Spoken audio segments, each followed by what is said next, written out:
What's going on, guys? Welcome back to the show. Part 2. You guys saw the in-studio session. Now we're here at the gym. We're going to get it in. My man DJ here with me today. We're going to lift some weights. He knows a thing or two about, lifting weights. And so he's going to put me through a workout. We're going to lift some weights, do some boxing. Let's go. Follow us. Let's do it.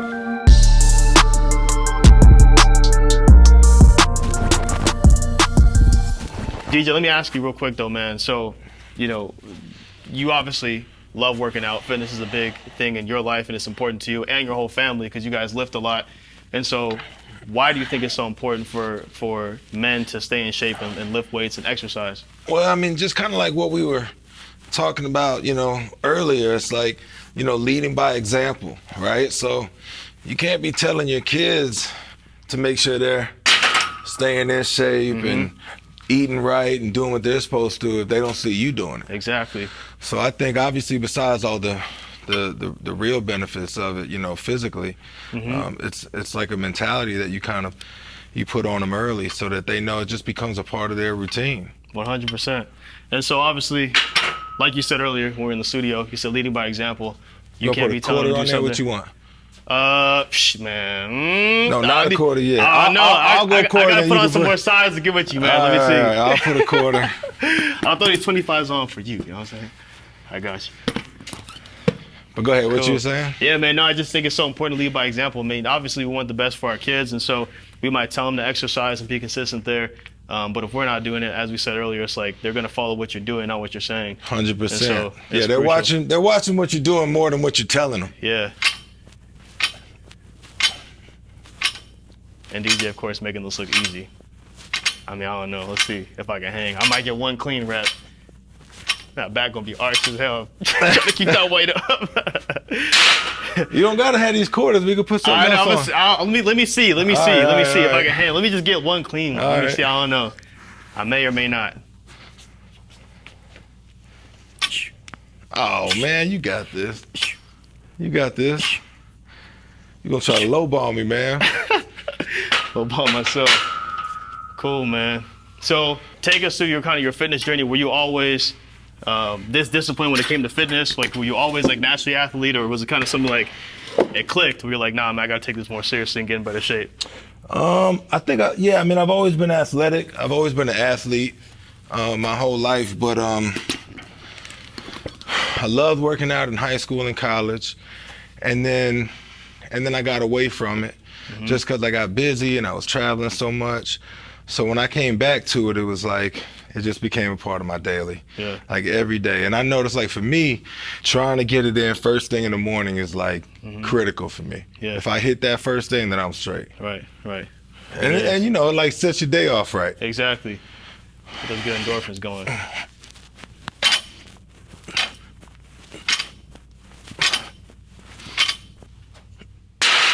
I'm leaving 45s though, my man. I'm not gonna lie. We're gonna have to take those off real quick. Right. This guy's trying to kill me, man. I'm gonna get there though. But you had them 25s easy though, so we gotta go back to those. All right, let's run it. I'm down. So what about you? I mean, are you planning on instilling fitness and staying in shape in with your kids? Oh, 100%. Yeah, that's crucial, man. Because I know what it's done for me. I know how it's changed me, not just on the outside, but on the inside. Giving myself something to be disciplined.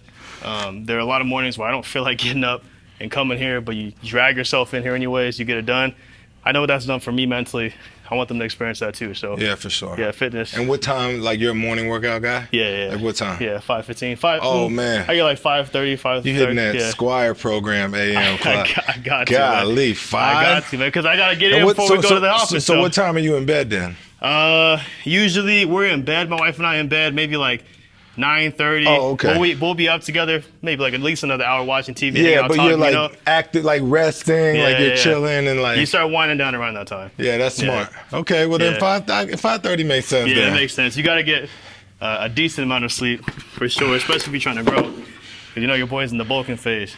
I've been bulking forever. I picked military press, so you get to pick the next one. Okay, cool. Let's do lateral raises. Let's do it. Cool.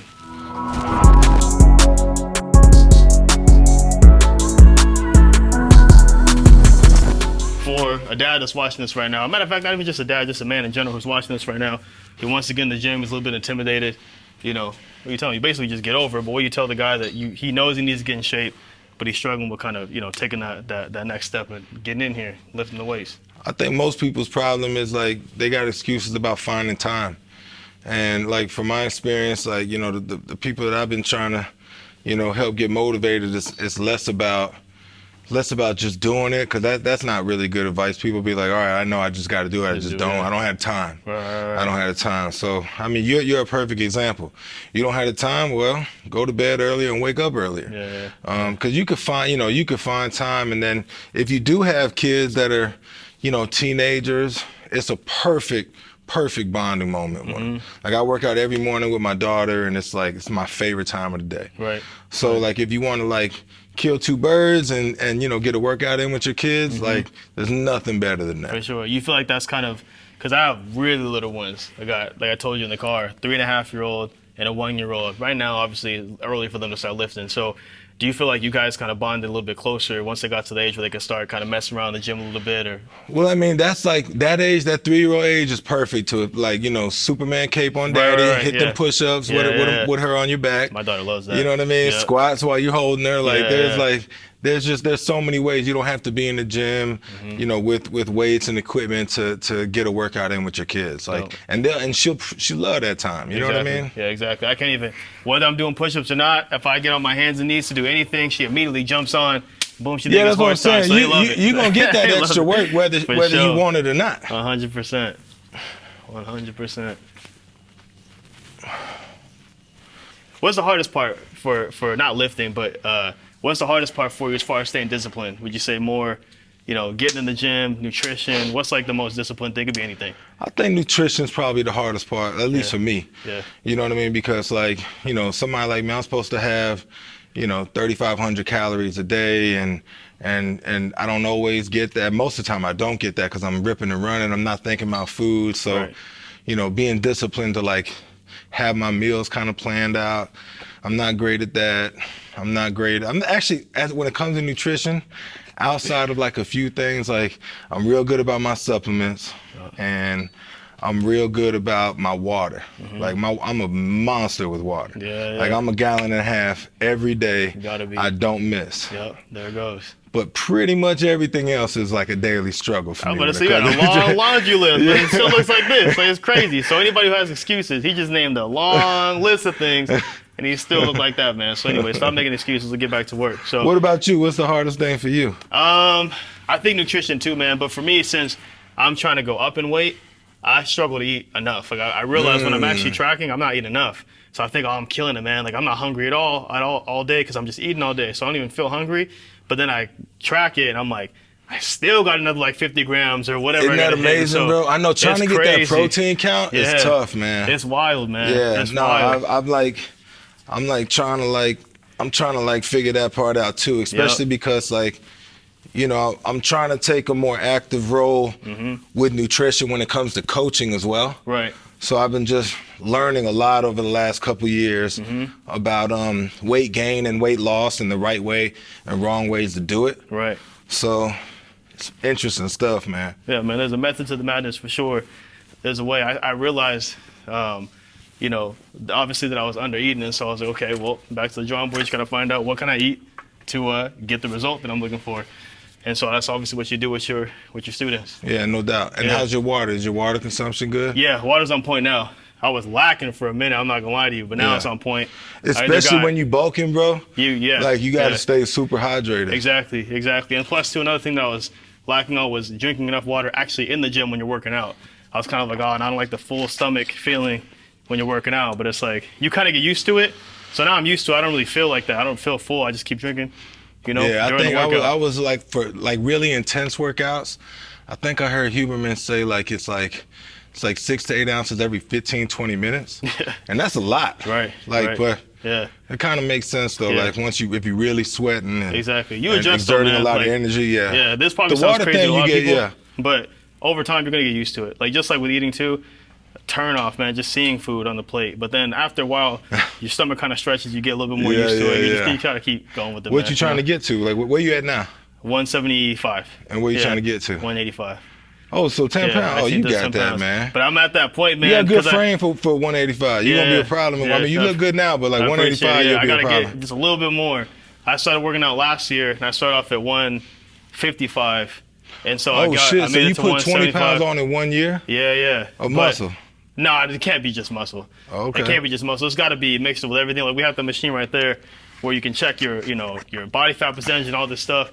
And so I'm glad the weight that I've gained so far. Just need a little bit more, but it's just more eating, lifting heavier weights, the whole thing. So anyway. Yeah.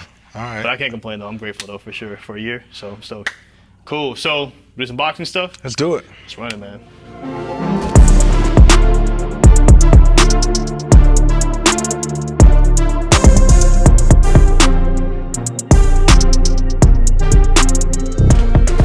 So what kind of got you into boxing in the first place? Obviously the whole family enjoys it. It seems to enjoy it anyways. What kind of got you guys started into the sport in the first place? Well, I've always been a fan of the sport, and I trained when I was younger. I actually started out in like a taekwondo gym, and one of the instructors there was like so into boxing, and was teaching me on the side. And I was really, really young, so that was kind of like started it for me. Yeah. And I just had such a big love for the sport, and always was a fan. And it turns out that my wife is a huge fight fan too. So, boxing's always on, whether it's like Right. old fights from the '60s or whatever it is. Like boxing's always on our TV. Yeah. And it was actually one of my boys that, we'd be watching it, and he'd be throwing punches at the couch pillows, and I'd be like, man, like Juana's like he's kinda, ready to go. Yeah, he's kind of good at that. So it was actually my son that got me back into it. That's dope. And right when he started showing the interest, I was like, perfect. This is Let's run it. because Yeah, I don't try to yeah. force nothing on nobody. I played football, I ran track. None of my kids do that. My two other boys, they play baseball. I never played baseball a day in my life. So I don't, we don't try to put them into what, they got to choose what their path is. Showing interest first, and then boom. Yeah, exactly. So all I needed that little interest. And then I just took it and ran with it. You showed me a little bit. That's all I need to see. Yeah. Let's get to it. I feel it. So I took it and ran with it. That's dope. I was teaching my daughter how to box, my 3.5-year-old, a little bit. We were hitting the mitts a little bit. Then she started stalking her cousin out and doing all kinds of stuff. I said, okay, we've got to pump the brakes. Maybe it's a little early. She, doing some crazy stuff. So anyways, there's a time and a place. Or you could always get the cousin some gloves too, man. Yeah, I be trying to tell them, but see, listen, then I'm the crazy parent. I look like Bernie Mac is abusing kids, whatever. And, they don't get it. They don't get it. Word. But, all right, cool. So we hit the bag first, so we do Yeah, mitts, let's hit the bag. Let's right. cool. Whatever you want to do. Cool. When you're normally putting somebody through a workout, kind of what does it look like for boxing? Like how often do you use the bag? How many rounds? What does it look like? Well, I kind of use the bag for two different programs. Like, we always warm up on the bag. So we normally have like a calisthenic and like a more cardio focused workout warm up. And then the first kind of boxing thing we do, if it's not shadow boxing, we'll be hitting the bag. And we normally go like 3 to 4 rounds of just hitting the bag, just getting your body loose, getting used to throwing punches, activating your hips and your legs. Right. And then after bag work, then we'll kind of get into like more like circuit training bag work. So stuff like, going hard for 10 seconds, light for 10, hard for 10, light for 10 for a whole round. All kinds in the bag is like one of my favorite pieces of equipment. So it's a great coaching tool. And obviously you can get such a good workout with it. For sure. So when we were in the car on the way over here, you told me that, you know some people that really don't know how to throw a punch. Why is it so important for the parents out there, whoever's watching, like, it's not really necessary. I don't really want to be a professional fighter. I don't need to learn how to throw a punch or, defend myself in that way, whatever. Why is it so important for them to learn something, whether it's Muay Thai, boxing? I don't really care what you do, but learn something. Yeah, I mean, I think everybody needs to learn how to defend themselves, right? Like, and that's not just boys. I mean, girls too. Like, everybody needs to learn how to just, on a very basic level, defend themselves. And the best way to do that is with punches that are actually going to land, right? So if you don't know how to throw a punch, how many videos have you seen, crazy viral videos, just people just swinging, looking crazy, missing everything. Yeah, for missing real. everything. Both of them right, missing. where just one person bink down the middle and it'd be over. It's a wrap. You know what I mean? You can diffuse a lot by learning how to punch too, because a lot of times you ain't got to get into a lot of mess too. So it's just, it's super obvious, but sadly, it's just a thing I've noticed that a lot of kids, you know, they never been taught. Right. Not that I think like boxing is the be all. I mean, I actually do think that, Right. but We both think that. But whatever the discipline is, whatever the, you know, whether it is, you know, MMA or Muay Thai or kickboxing, Wrestling, but like, whatever, you gotta learn how to defend yourself. Yeah, you gotta learn something. Yeah. You gotta learn something. I need to get my ground game up, not gonna lie. Because if I standing up, I like to think I can defend myself pretty well. But then on the ground, I get twisted into a pretzel. We can't have that. Yeah, right. We can't have that, man. All right, so let's start off. We'll just throw a 1-1-2, so a double jab. Are you right hand or left hand? Well, I'm orthodox.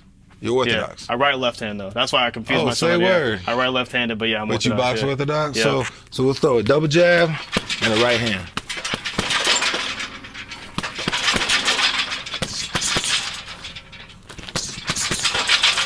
Nice, look good. 1, 2, 3.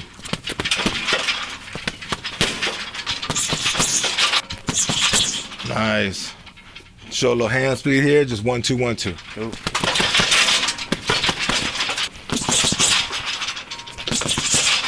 All right, man, so we just closed up as far as the heavy bag goes.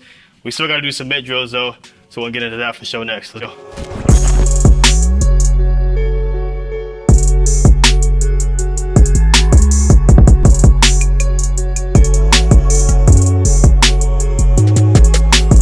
All right, so why don't we just start with like just like an easy 1, 2, 3, up, yeah, and then roll, and then throw another hook. Cool. Yep. Good. Now add a 2. Oh. Are you good? Yep. Let's see that uppercut go up 3. Nice. Good. Roll. Good. And then come back with a 2 after the roll. Cool. Yep. Good. Jab. Good. Yep. Double up. Good. Bring the right hand. Double jab. Good. Slip. Slip. Yep. Good. Come back with a hook after that last slip.